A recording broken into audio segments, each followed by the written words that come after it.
Hello बच्चों, आइए इस प्रश्न को पढ़ते हैं। एम द्रव्यमान का एक पिंड आर त्रिज्या के वृत्त पर एक समान चाल v से घूम रहा है। बोला जा रहा है पिंड पर अभिकेंद्री बल है। पहला ऑप्शन है एम वी का वर्ग भागे आर, दूसरा ऑप्शन है एम वी आर, तीसरा ऑप्शन है एम वी भागे आर, चौथा ऑप्शन है एम वी भागे आर का वर्ग। आइए इस प्रश्न की मुख्य अवधारणा की चर्चा करें।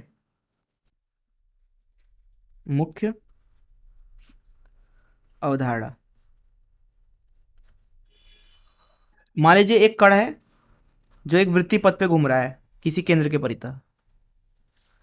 जिस वृत्त में कण घूम रहा है मान लीजिए उसकी त्रिज्या आर है और ये रहा कण।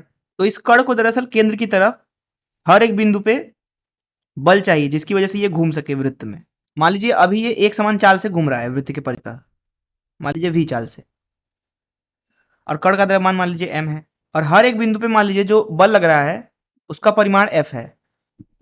यहाँ पे त्रिज्या को बाहर लिख लेते हैं r। तो यहाँ पे मान लेते हैं कि जो वस्तु का केंद्र की तरफ त्वरण है वो AC है। AC दरअसल जो ये AC होता है केंद्र की तरफ त्वरण, इसका मान होता है v का वर्ग भागे r के बराबर। अब केंद्र की तरफ हमने लगाया है बल F, तो जो ये F होगा वो बराबर होगा द्रव्यमान गुणे AC के। अब AC है v का वर्ग भागे r, इसलिए यहाँ पे लिखा जाएगा m v का वर्ग भागे r। यही हो जाएगा द्रव्यमान m के ऊपर लगने वाला केंद्र की तरफ बल। इस बल को बोला जाता है अभिकेंद्री बल। तो इस मुख्य अवधारणा से अगर इस प्रश्न को हल करें तो प्रश्न में बोला जा रहा था कि एक m द्रव्यमान का कण है जो कि r त्रिज्या के वृत्त पर एक समान चाल v से घूम रहा है, तो पिंड पर अभिकेंद्री बल कितना है।